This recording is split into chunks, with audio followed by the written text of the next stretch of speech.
He remained unperturbed as he took 2-3 hits. Sheesh, I guess it's time for a counterattack now. Hell flame. A small black flame sprang from the tip of his extended right hand's finger.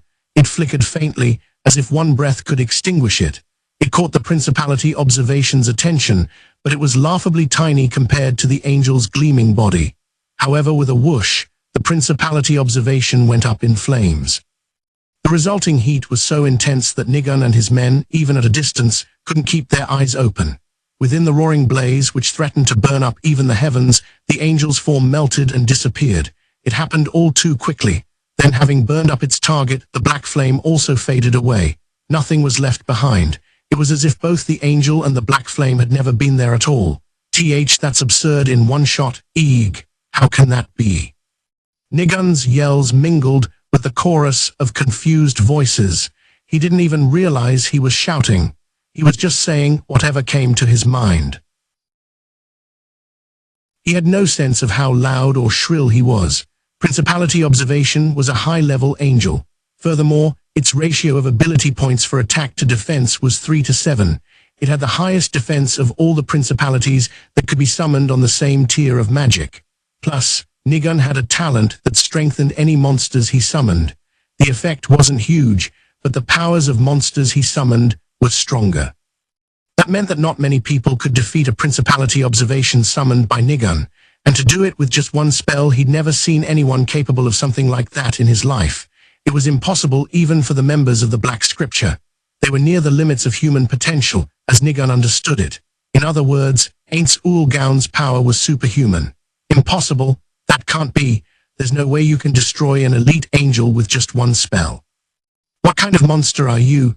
Aints Ulgaun, how could he not have heard of him before? What the hell is your real name, you bastard? He'd lost all semblance of composure. All he could do was scream, unable to acknowledge what had just happened. Aints spread his hands apart. The gleam of the setting sun made them look stained with blood. Why didn't you think it was possible? It seems to me that maybe you're just ignorant. Or maybe that's just how things are in this world. Allow me to answer one of your questions. Everyone quieted down in anticipation. This caused Aints' voice to sound extra loud.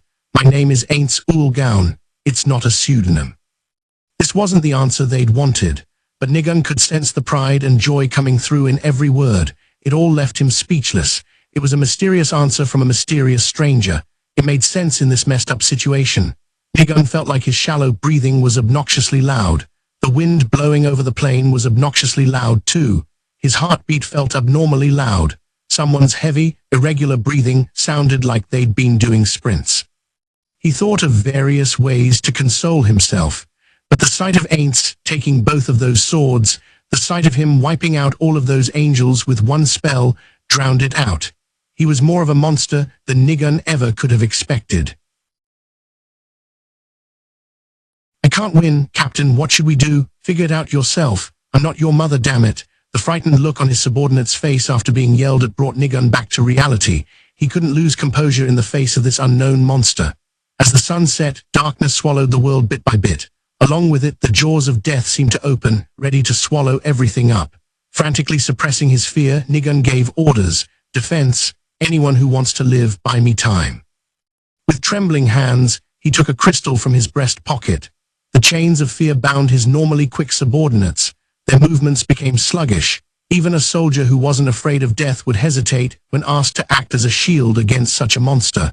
But he had to get them to buy him some time nevertheless.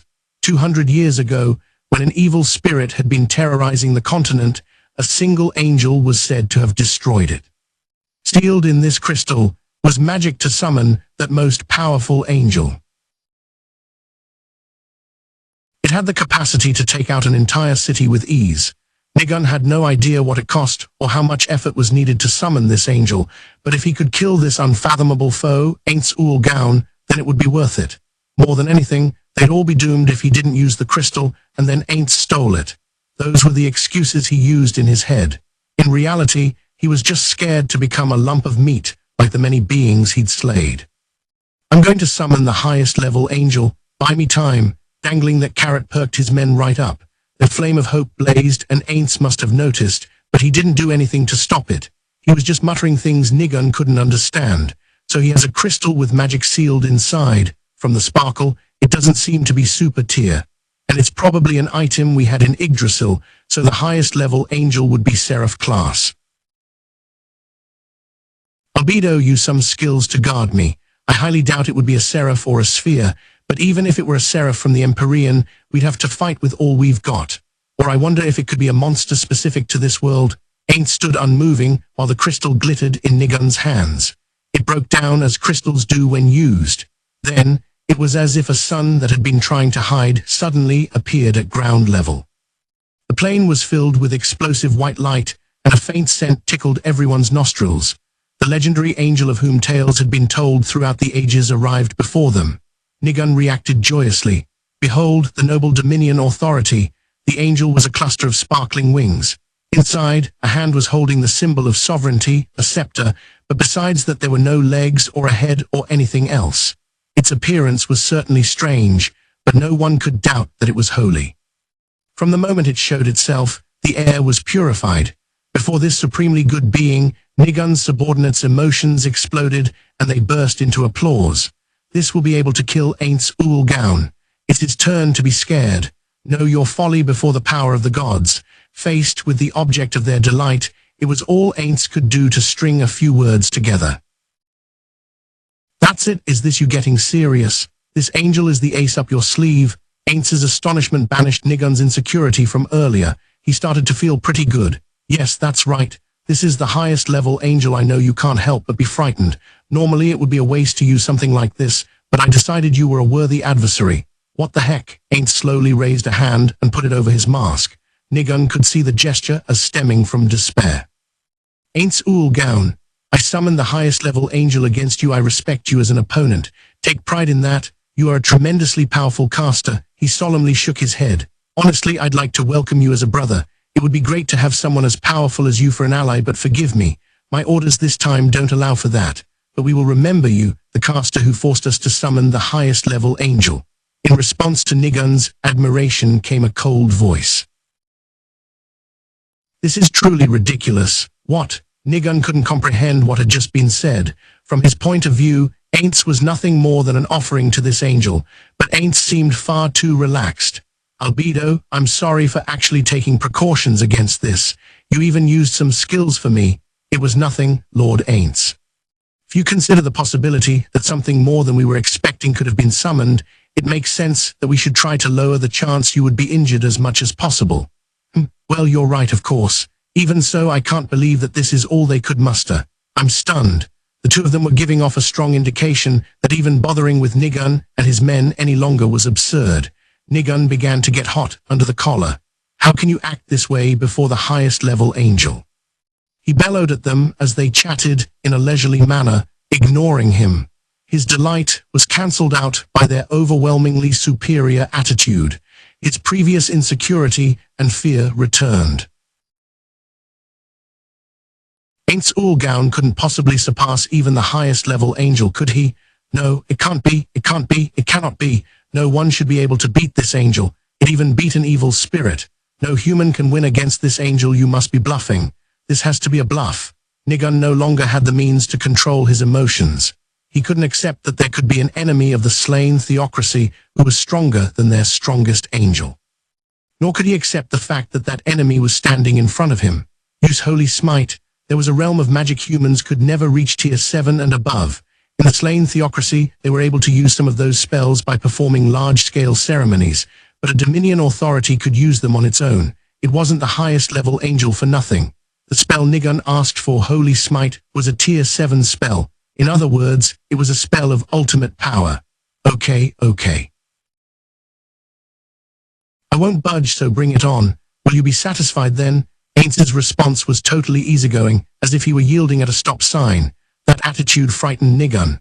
This angel was the strongest being on the continent, possessing ultimate power. It had even defeated an evil spirit. There shouldn't be any way to take it out. But what if there were? What if the mysterious caster before me right now could do it? That would mean this man is far stronger than an evil spirit. How could such a powerful overlord exist?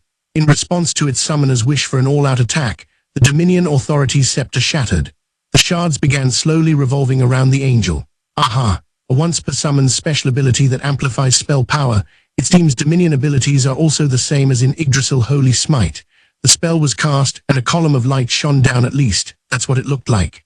With a roar, the pale, pure light enveloped Aints as he held a hand up like a visor. This was a 7th-tier spell, impossible for a human to cast.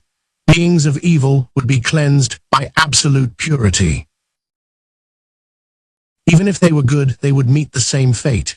It was just a difference of whether a little bit of them would be left over or they would be completely expunged.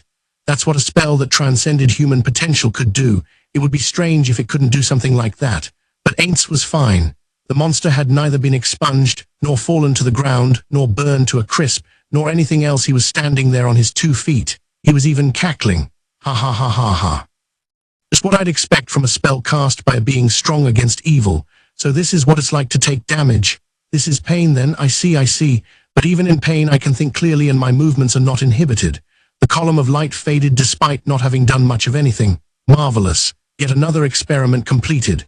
His voice was unconcerned. No, it actually sounded content somehow. Realizing that, all Nigun and his men could do was twitchily grin. There was, however, one person who was furious. You lower, you base scum, a shriek cut through the air. Its source was albedo. You lower life-form bastards. How dare you cause our loved and respected master, Lord Aints, the man I love, the man I super love, pain. Know your place, garbage. Death is a fate too merciful for you. I'm going to give you the maximum pain that exists in this world and mess with you till you go insane. I'm going to burn your limbs off with acid, make minced meat of your man bits, and force feed it to you. When you recover, use magic to heal him. Ah, I hate you. I hate you, I hate you, I hate you so much my heart feels like it's going to explode. Her armored arms flailed. It felt like the world was warping around that spot. The sign of something twisted by an evil faith in death battered them like a bomb blast. It was wriggling violently beneath that full suit of armor. Something big was trying to burst through. Even though Nigun could see that was the case, there was nothing he could do but stand there stock still and watch as a monster that would surely sully the world was born. There was only one person in the universe who could stop albedo. He quietly raised a hand and said, Albedo, it's fine. Even that was enough to stop her short. But Lord Aints, the lower life forms, it's fine, Albedo. Aside from the unexpected fragility of their angels, everything has been going pretty much according to my plan. So why get angry? Hearing those words, Albedo put a hand over her heart and bowed her head. You're always right, Lord Aints. It's so fitting that you would have such a carefully laid plan. I am deeply impressed. No, I mean, I'm glad you were anxious for me and got mad. But Albedo, you're more charming when you smile. Tee-hee, charming, ahem, thank you, Lord Aints. Well then, sorry to keep you waiting. Nigun, who'd been going numb watching how carefree they were, came back to himself at this address. I know what you really are. Evil spirits, you're evil spirits. Nigun had practically no knowledge of beings who could do battle with high-level angels. There were the 6 gods, which included the one he believed in, the kings of dragons, the most powerful race, dragon lords, the legendary monsters, who were supposedly so strong that one could take out a country, nation breakers, and evil spirits. It was said that the 13 heroes defeated the evil spirits and sealed them away.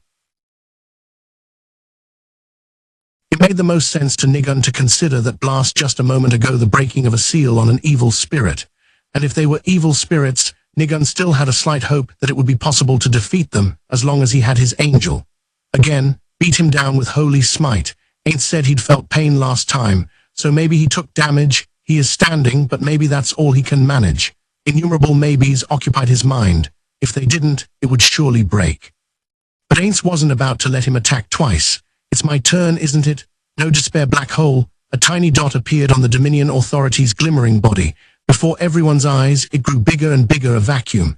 It sucked everything in. Soon nothing was left, and it had gone so laughably, stunningly, easily. With the brilliant Dominion Authority lost, the light in the area dimmed all at once.